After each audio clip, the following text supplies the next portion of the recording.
Richard, you are on the air with Senator Sanders. Thank you. Tom, excellent show last night. You hit every bell. Thank you. Senator, it's such an honor for me to talk to you, but to be real quick, in 2003, for the first responders, a bill was passed that said they would take care of all medical problems that these folks might have, except for the fine print, which accepted cancer.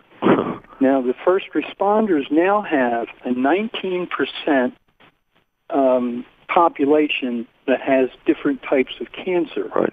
And in that cesspool, there was so much contamination coming up. Right. Is there anything that you can do for these people? Of course. They need it. Richard, thanks for asking that question, and I saw that piece in the paper. That what Richard is talking about is a study just came out. Can't remember who did the study, indicating that the cancer rate for first responders at 9/11 was, I think, 19% higher than for an equivalent population. And the answer is, of course. I mean, again, getting back to the issue of what makes us a country. When 9/11 struck New York City, the entire nation was there. No one said, hey, this is New York City's problem alone.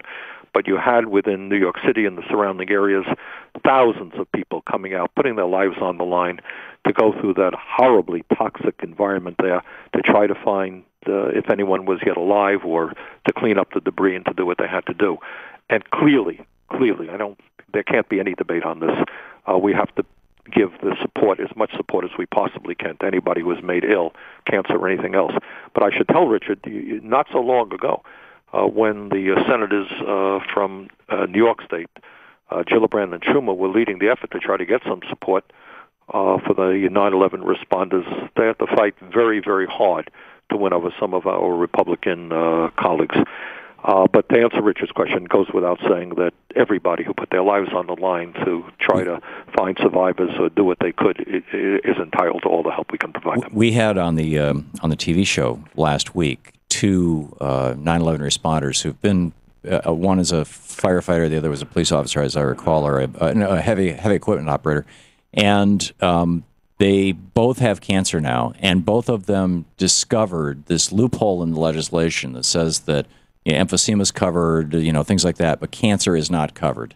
And one of them has a throat cancer that's clearly caused by the chemicals that he was, he's got doctors saying this. But is there any chance in the minute we have before the next break, Senator, that this legislation could be amended to include cancer? And is there any momentum to do that? The answer is yes, and the answer is it should. And it's on my list right now, and I will speak. Generally on these issues, the senators from New York State have been taking the lead. Yeah. And I will convey that to them if they don't know it already, and I'm sure that they do. Yeah, I would guess so. And I mean, these are people from all 50 states who showed up to help out. And although these two guys were actually, I think one was from New Jersey and the other from New York. But Senator Bernie Sanders with us. It's our Brunch with Bernie hour, our national town hall meeting here on the Thom Hartmann Program, and also on Free Speech TV. And we'll be back with more of your questions for Senator Sanders right after this. Be sure to check out his website at sanders.senate.gov as well. There's a great newsletter there, the Bernie Buzz. It's a great news resource, links to his Facebook page and other good, really solid information on how to participate in democracy. Senator Bernie Sanders taking your calls. And Ed in Columbus, Ohio, you're on the air with Senator Sanders. Yes. Thank you, Senator Sanders, for taking my call. And thank you, Tom.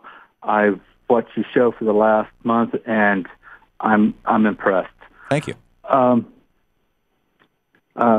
was laid off 2 years ago, and I was able to get a college scholarship from the WIA program, and I want to thank Senator Sanders for supporting that program, the Workers Reinvestment Act. Right.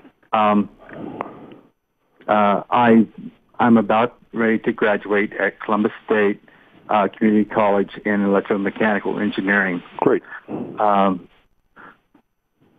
My question is, what happened to the high-tech positions that when they promoted the community colleges for education, that now it appears that they're paying almost just slightly higher than minimum wage. For those positions?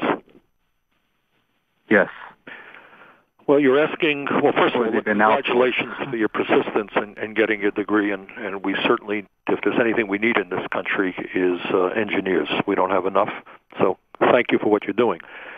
You're raising a question, I think, that millions of people worry about every single day, and that is that in many parts of the country and in many industries, we are seeing wages for workers go down rather than go up.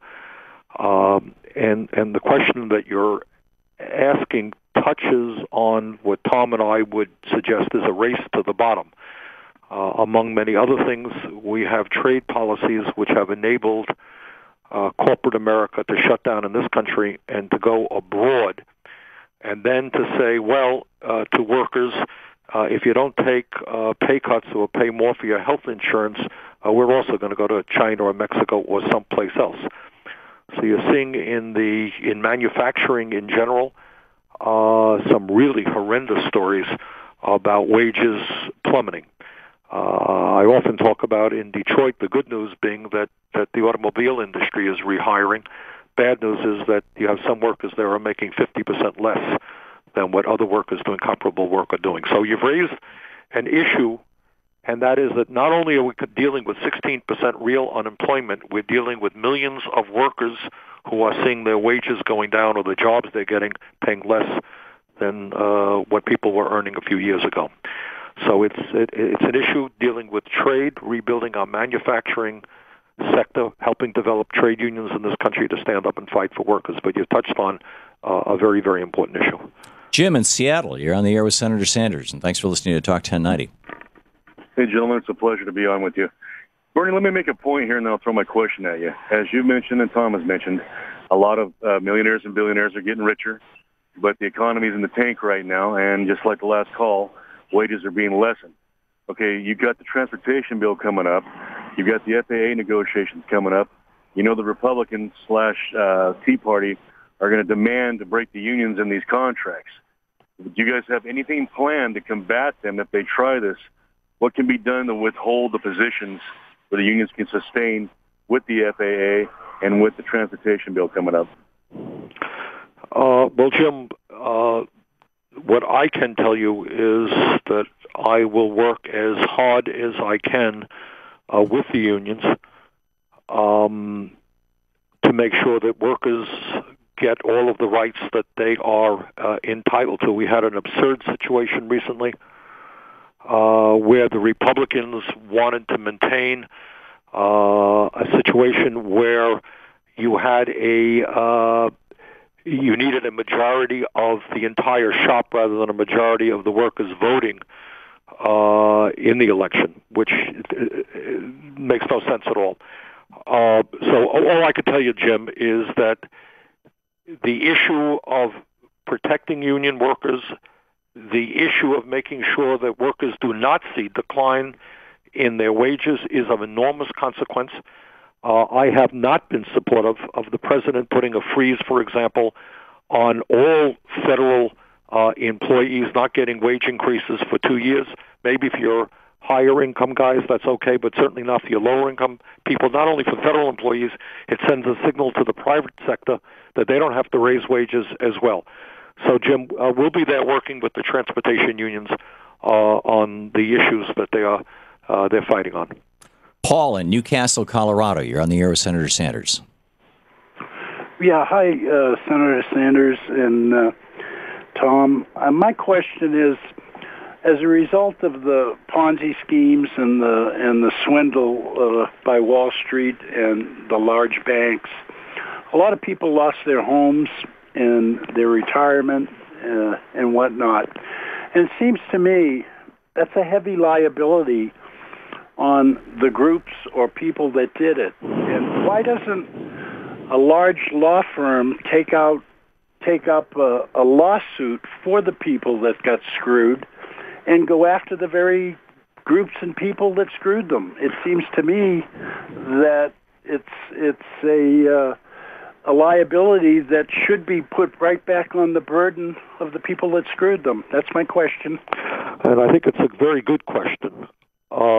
If you look at the front pages of the papers today, yesterday, you're going to see that the federal government is beginning to go after some of the large banks who essentially were dishonest about the securities that they were selling to the public, and that's a good start. We'll talk about that, I guess, after the break. Okay, we'll pick it up on the other side. It's 27 minutes past the hour. We're talking with Senator Bernie Sanders. It's our Brunch with Bernie hour here on the Thom Hartmann Program.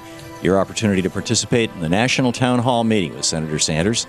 866-987-THOM, sanders.senate.gov. You're listening to the Thom Hartmann Program.